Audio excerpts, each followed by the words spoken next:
Sir Lakshmi Parvathi గారు మరోసారి పురంధరేశ్వర్ గారి పైన విమర్శలు చేశారని చెప్పేసి వార్తలు రావడం చూస్తున్నాం సార్. సో ఆమె ఎటువంటి విమర్శలు చేశారు? మరి దానికి మీ సమాధానం ఏంటి సార్? ఆవిడకి ఏముందండి, నీచం ఉండదు, ఏం మాట్లాడుతుందో తెలీదు. ఎవరేం మాట్లాడమంటే ఆ మాటలు మాట్లాడుతుంది. నిరంతరం ఎన్టీ రామారావు గారిని స్వామి స్వామి స్వామి అంటది. ఆ స్వామికే వెన్న రాస్తుందన్నమాట వాత పెట్టి. అలాగే ఆ స్వామిని బదులు ఆ ఎన్టీ రామారావుకు ఒక ట్రస్ట్ పెట్టి పేదలందరినీ జాగ్రత్తగా ఆయన పేరుతో ఆ సేవా కార్యక్రమాలు చేయొచ్చు కదా. ఈయన పంచం ఎందుకు చేరాలి? వైసీపీ పార్టీ బద్ధ శత్రువైనటువంటి వైసీపీ పార్టీలో ఎందుకు చేరాలి అంటే, నువ్వు చేరావా? తీసుకుంటే నీకే పోస్ట్ ఇచ్చారు? నీకు పనికి మాల చెత్త పోస్ట్ ఇచ్చారు. నీ గన్మేన్లు కూడా ఉన్నారో ఉంటారో లేరో తెలియదు. నువ్వు చేసిన పనే ఉంది. 5 సంవత్సరాల్లో ఒకసారి ఓ పుస్తకం తిరిగేది చూసావా? ఓ పుస్తకాన్ని ఎవరికైనా ఇచ్చావా? భాష మీద ఏమైనా మాట్లాడావా?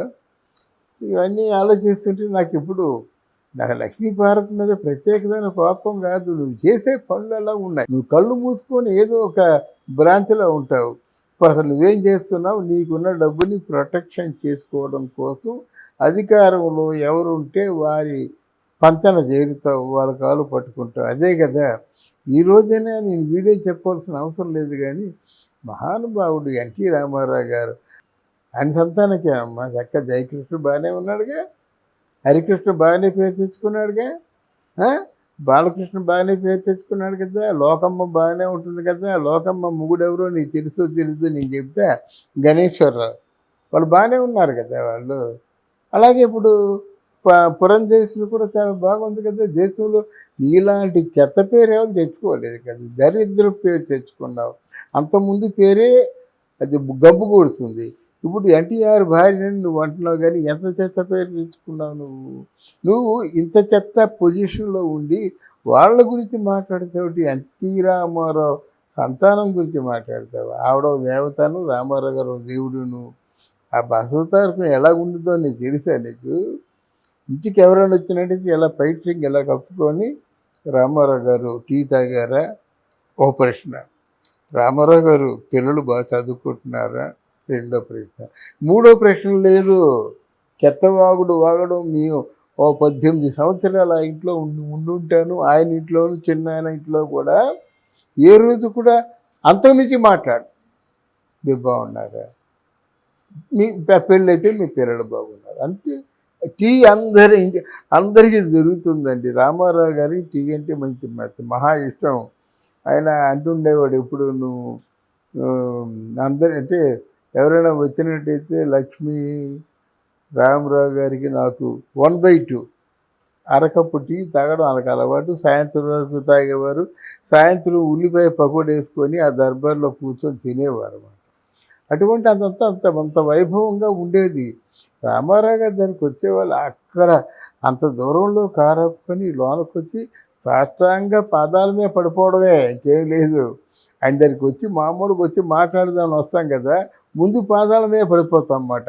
అంత ఆ చూపు కానీ ఆయన శక్తి కానీ అంత శక్తి అది. అర్థమైందా? అంత శక్తివంతమైన వ్యక్తికి చెత్త పిల్లలు పుట్టారని నువ్వంటే ఇది చెత్తవాగుడది. ఎంత చీప్ మెంటాలిటీతో నువ్వు ఉసురుమంటే ఆ ఉసురు మనొస్తుంది. నీ కడుపులో ఉంచుకో. కుళ్ళు నీ కడుపులో ఉంచుకుంటే దేశానికి నష్టం లేదు. ఇలా వీడియోల్లో చెప్పడం ద్వారా ఎవరో నా బోటు వాళ్ళు ఉంటారు, తట్టుకోలేం కదా. పురంధరేశ్వరిని అన్నా నువ్వు, పురంధరేశ్వరి ఎడంకాలి గోటికి నువ్వు సమతూగుతావా? ఎందుకనాలి నువ్వు? పురంధరేశ్వరి ఎందుకు అనాలి? బాలయ్యని ఎందుకు అనాలి? ఎవరిని ఎందుకు అనాలి? నీకు ఒకప్పుడు బాలయ్య దేవుడు అంటావు. అసలు ఏంటి? అసలు నీకు ఈ పొందిగలేనితనం ఏమిటి నీ ఫ్రస్ట్రేషను? అయిపోయింది నీ భావం. 5 సంవత్సరాలు ఉన్నావు. 5 సంవత్సరాలు జగన్మోహన్ రెడ్డి పేరు పెట్టుకొని జగన్మోహన్ రెడ్డి నా కొడుకు అనుకొని ముద్దులు పెడుతూ ఉన్నావు. అయిపోయింది.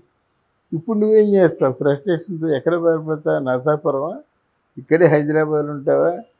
నువ్వు ఉన్నూరు వెళ్తే మాత్రం ఊర్లో రక్షణ ఉండదు. ఎక్కడికి వెళ్ళినా సరే, నరసాపురం వెళ్ళినా, మళ్ళీ తెనాలి వెళ్ళినప్పుడు కూడా నీ రక్షణ ఉండదు. ఇక్కడే ఉండాలి. ఇక్కడ ఇట్లాంటి మాటలు మరి 4 మాటలు మాట్లాడావంటే అసలే ఓడిపోయావు. అసలే అందరూ కూడా కడుపు మండి ఉన్నారన్నమాట నీ వైఎస్ఆర్సీపీ పార్టీకి. అందువల్ల నువ్వు ఆంధ్ర వెళ్తే మాత్రం ఉండడానికి అవకాశం లేదు, నిన్నెవడు గౌరవించడు. అది ఆలోచించుకో. ఒకటి ఎన్టీ రామారావుని ఈరోజు మాట్లాడితే మాట్లాడ కానీ, ఎన్టీ రామారావుని కానీ, ఎన్టీ రామారావు గారి కూతురులు కానీ, ఎన్టీ రామారావు అంటే కుటుంబాన్ని కానీ, మనవుల్ని కానీ మాట్లాడితే నువ్వు మనిషివి దక్కవు. వద్దు, చక్క సైలెంట్గా ఉండు. ఆ మహానుభావుడు తాలూకు ట్యాగ్ తగిలించుకున్నావు, చాలా నీ జీవితానికి ఎంతకంటే మించింది ఆదరణ ఏముంది. మోదీ లాంటి వాళ్ళే ఎన్టీ రామారావు గారిని ఒక రాముడుగా కృష్ణుడిగా చూశాను, ఆయన మహానుభావుడు అని చెప్పి చేతులెత్తి దండం పెట్టాడే. అట్లాంటి వ్యక్తి నువ్వు భార్యగా ఉన్నావు కదా, అది చాలదు నీకు తృప్తి. Be careful. సార్ అంటే ఇన్నాళ్ళు లక్ష్మీపార్వతి గారు సైలెంట్గా ఉండే, మీడియా ముందు పెద్దగా రాలేదు కొంతకాలం నుంచి చూస్తే, మళ్ళీ ఇప్పుడు సడన్గా రావడం చూస్తాం, ఎందుకంటారు సార్? పక్కన పెట్టేశారు కదండి, పక్కన పెట్టేశారు. ఈలోగా ఏదైనా మంచి పని చేసేద్దామని. మంచి పని ఏంటంటే ఎన్టీ రామారావు గారిని తిట్టడం మంచి పని. పక్కన పెట్టారు. ఎందుకంటే ఆ ముద్రని తీసుకొచ్చిన తర్వాత వంగ గీతకి రావాల్సిన ఓట్లు కూడా ఎలా పడలేదు.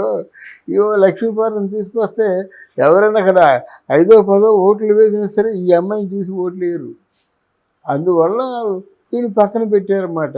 ఈ ఓడిపోతుందని తెలిసినా సరే ఏదో 4 ప్రయత్నాలు చేసుకుందాం, ఆయన్ని అంటే ప్రసన్నం చేసుకునే ప్రయత్నాలు చేద్దామనే ఉద్దేశంతో ఇవన్నీ మాట్లాడుతుంది. కానీ వాడికి ఏమిటండి, ఏమైనా గౌరవం ఉందా?